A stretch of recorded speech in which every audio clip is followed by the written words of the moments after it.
for a long time I was like that, and I was like, oh man, like, I want bigger legs, you know what I mean? And then I was like, fuck, do I? I was like, do I even care? I was like, I don't know. Like, do I really? I'm never going to do bodybuilding, so what do I even want bigger legs for? And like, I don't care that much about squatting weight. And then I started doing jiu-jitsu, and I was like, man, none of these guys have big legs, and they're all kicking my ass. And I was like, why do I even care about big legs? It's funny how you kind of grow and stop caring about things. That's called maturing. Yes.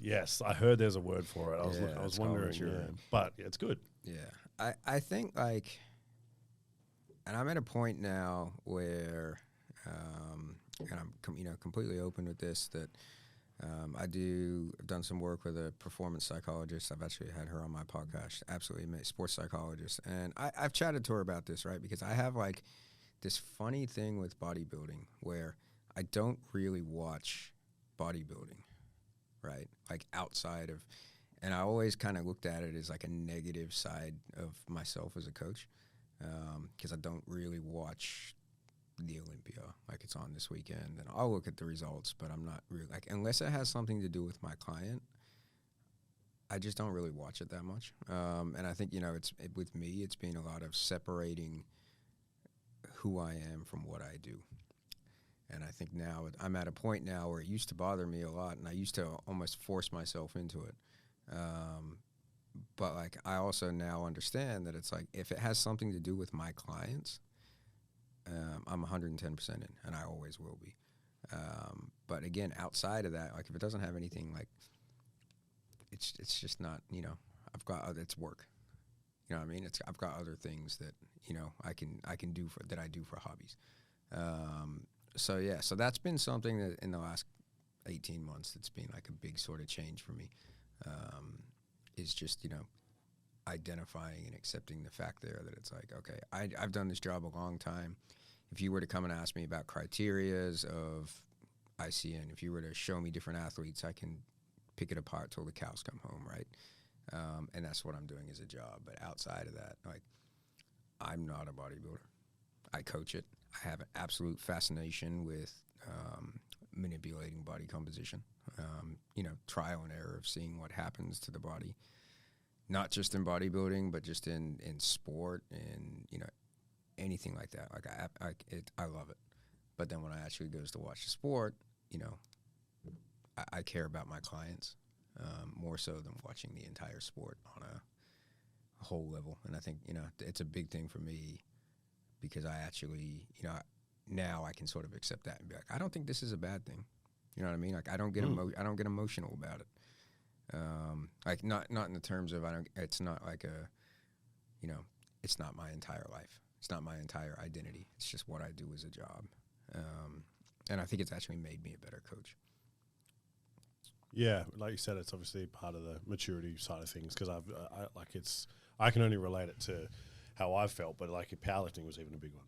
I just got to a point where I had to be like, I'm just a guy that likes it now, and like what I can lift is like irrelevant. I'm just like I can't think about it that way anymore, and it's like not even. And it took a lot. Like I remember I stopped bench pressing, and I haven't bench pressed in like almost 2 years, and it was the same thing for a long time. I was just like, I just cared about it, and now it's like I haven't done it at all, and I'm like, it's so funny how it just makes no difference to your life. You know what I mean? It's like it really wasn't. There's nothing wrong with bench pressing, but it was just like I don't know. My shoulders do feel a little bit better because I probably used to do it too much and used to go heavy a little bit too regularly, and now I just do a different movement, and I'm still enjoying my life, and everything's fine. So it's like you sometimes can be attached to something too much and be like, no, I have to. Like you said, you identify with it too much. Yeah, and I just like, because again, it used to stress me out. Everyone's watching it, and everybody's asking questions. Are you going to this show, or have you been? Did you see these results and whatnot? And I would always just be worried because I was like, nah, I didn't. Maybe I need to be watching it, right? Like, but I'm like, it doesn't affect me as a coach in any way, shape, or form, right? Like, I still, if there's something that's going to help my client get from A to B, whether it's general population, whether it's basketball, whether it's bodybuilding, whatever it is, I'll be all in to help them out. But that's kind of where it ends, right? Like I sort of, what I do is I help people get from where they are now to where they want to be. And, it's okay to not want to be a bodybuilder. It's okay to, those sort of things there where it's like, I don't have to be a crazy bodybuilder to be a great coach. Like, I don't have to be, I'm sure there's aspects that, like, obviously you want to train and things like that, right? But I think there's also a vast difference between training and getting on stage, tanned, and posing. Yeah, the two aren't mutually exclusive. It's an interesting topic. And I think that's one that I probably am still exploring and still discovering exactly where I sit with it. But in terms of the whole not looking like a bodybuilder and everybody, it's good for marketing, obviously. But, I feel like also it's a hard one for me because I can't, at the point I'm at now in my career, I can't tell younger trainers that because they're sort of like, look at all the results that you've gotten. I'm like, yeah, that's what I use for marketing, right? Like, I don't need to. You will never see me market myself. Like, it's just not something because I am not my clients. So for me, it's like, all right, I need to do a good job with a large demographic of people, and that will build the buy-in and trust that I can coach them, and they will stay. So that's kind of how I've looked at it now, rather than, oh, my body, my body's a business card. And it's like, I don't think it is. Like, I think, maybe for some people, but when you have,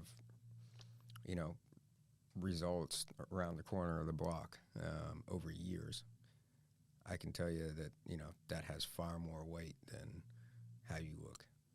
Yeah. Absolutely. And I will argue with anyone on that. That's fine. Like, But I don't think anyone's going to argue though. I feel like it's just a younger generation, man. So it's less of an issue anyway, because it's almost sometimes like you just get confused about like the clients you want, really, and maybe not you, and not even really me. Oh no, definitely me on that. Yeah. Yeah, like but it's like you don't really want the younger kid who wants you to look like a bodybuilder anyway. It's like that's not the client you want, because they're not really after someone who's educated. They're not really concerned whether you're educated. They're just like, oh, well, if you've got big arms, then you must be able to help me have big arms. And it's like, we both know there's so much more to it than that.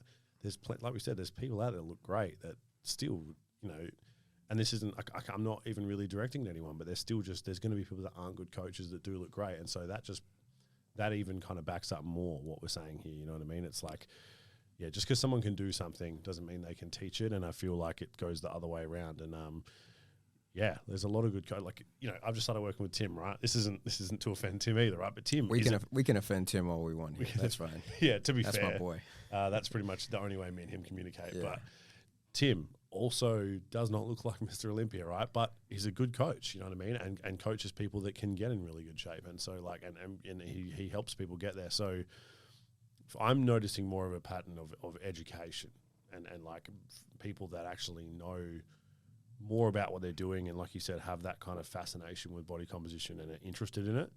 And the more I kind of seem to kind of connect more with people and what they're doing, it's less and less with people that look like bodybuilders. Not that that's a problem, but it just seems to be from my perspective. Yeah, 100%. And I think, when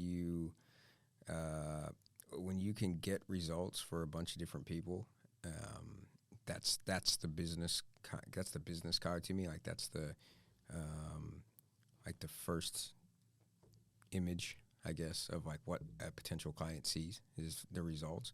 And then I think when you compare, because that doesn't mean everything. Results, and again, I've gone through this so many times, right? Like I have, and I'm the first person to admit this. You can ask anyone. I have some clients that are like a monkey could train them, and they would probably win a bodybuilding show. Doesn't mean they don't work hard, anything like that, right? Just they're genetically in a place where they're going to be very hard to beat, or do well. Maybe not win, but also just do well. But so I don't think just placings in bodybuilding is a great reference for coaching, because I know coaches that have a few clients that have done amazing.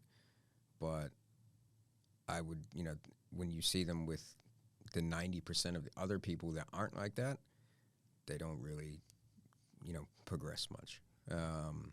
So for me, it's like, that's that first initial business card, but then how you communicate to them, how you educate them, how you try to get the best out of them. Because like you can have people, right, that have no business being on a bodybuilding stage, or have tried to lose weight for 10 years and have stopped and started because they've just done 8-week, 4-week plans, whatever it might be, right? And you can educate that person to make sustainable long-term changes that lead them to a result that they wanted. And it may not be winning a bodybuilding show, or it may not be like photo shoot lean for someone. But if you can get them to sustainably improve themselves and understand why they're doing it and enjoy it, then that's the coach, right? That's what takes skill as a coach. So I think it's an interesting one. It's a topic that I really like delving into, especially more so now because of social media. And, not, just because this person has X client that won whatever show, I don't think that is super relatable to like a one-off thing. I don't think that's super relatable to the skills of a coach. And I can tell you from a personal point of view, like I said earlier in the podcast, is my coaching really developed in the last 3 years when I worked out how to better communicate with clients and how to not make everything one size fits all. And maybe the results don't show as much in like the placings of my Instagram popular bodybuilding clients, but for the 85% of people that have never been able to get results before that I'm now able to get results with, like that's where my coaching game has excelled. And I think, my retention is higher, my referrals are far higher from those people. My buy-in and my trust and things like that over social media becomes a lot more, not necessarily because of XYZ bodybuilding wins or because Richard looks a certain way or whatever it is, right? Like I've done this whole thing without looking a certain way, but I've done this whole thing and I've got really good trust and buy-in, and it's, because of all these referrals, references, and being able to help the 95% of people, it doesn't matter if it's a first time in the gym or a bodybuilding client, I can get them where they want to get to. And I think I've done that now more so because of effective communication. Yeah.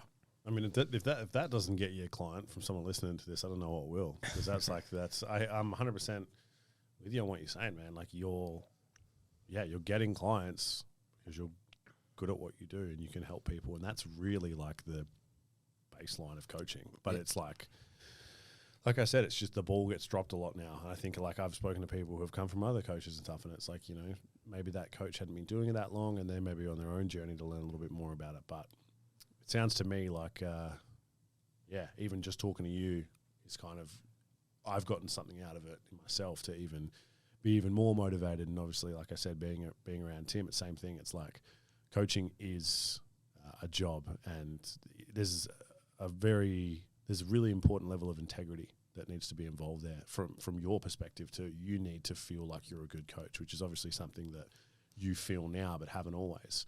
And that's like, I feel like anyone listening who's even a coach themselves could take that on board and be like, you know what, like, am I actually, a lot of people will try to minimize what they're doing so that they have like work-life balance. But I think a lot of people don't realize, like, I can actually do a hell of a lot more without taking a lot more from myself. I could actually just be a better coach without having to give up a shitload more of my own time and feel like I'm giving them more than what they're paying me. That's not the trade-off.